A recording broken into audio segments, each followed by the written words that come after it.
నమస్తే.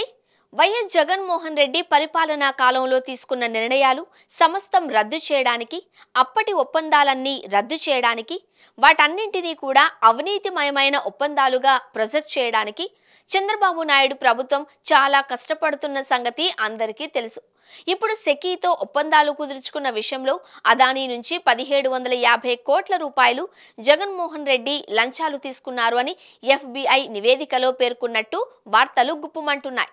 జగన్ సర్కారు ఒప్పందం చేసుకున్నది కేంద్ర ప్రభుత్వ రంగ సంస్థ అయిన సెకీతో అయితే అదానీ ఎందుకు లంచాలిస్తారు అంటూ వైఎస్ఆర్సీపీ వర్గాలు లాజిక్ వెతుకుతున్నాయి. ఈ ఒప్పందం వలన రాష్ట్ర ప్రజల మీద విద్యుత్ భారం భారీగా పడుతుంది అని జగన్ను విమర్శించే వాళ్లంతా మొసలి కన్నీరు కారుస్తున్నారు. అయితే ఈ విషయంలో రాష్ట్రం మీద భారాన్ని తప్పించే దిద్దుబాటు చర్యల విషయంలో మాత్రం చంద్రబాబు నాయుడు డొంక తిరుగుడుగా ఆచితూచి మాట్లాడుతున్నారు. ఒకవైపు తెలుగుదేశం నాయకులంతా జగన్మోహన్ రెడ్డి అదానీ నుండి లంచాలు తీసుకున్నది నిజమే అని ధృవీకరిస్తున్నారు. అదే సమయంలో రాష్ట్రం మీద భారం పెంచే ఆ ఒప్పందాలను రద్దు చేసుకునే విషయంలో మాత్రం చంద్రబాబు స్పందించడం లేదు. ఇదే వ్యవహారం అదానీ కాకుండా మరొకరి విషయంలో వెలుగు చూసి ఉంటే తక్షణం ఆ ఒప్పందాలను రద్దు చేసుకునే దిశగా రాష్ట్ర ప్రభుత్వం అడుగులు వేసేది అని పలువురు వ్యాఖ్యానిస్తున్నారు.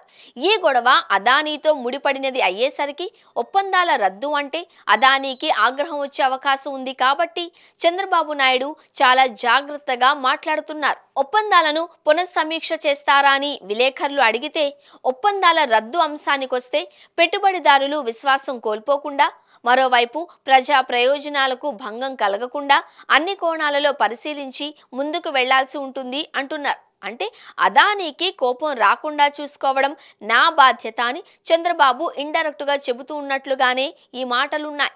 అమెరికాలో నమోదైన కేసులకు సంబంధించి ఈ కేసును రాష్ట్ర పరిధిలో విచారించేందుకు అవకాశం ఉందా అనే అంశంపై న్యాయ నిపుణులతో చర్చిస్తున్నట్లుగా చంద్రబాబు చెబుతున్నారు. రాష్ట్ర పరిధిలో విచారించడం అంటే తన మాట వినే పోలీసు దళాల ద్వారా జగన్మోహన్ రెడ్డిని అరెస్టు చేసి కేసుల్లో ఇరికించి వేధించాలనే దుగ్ధ తప్ప మరొకటి కనిపించడం లేదు.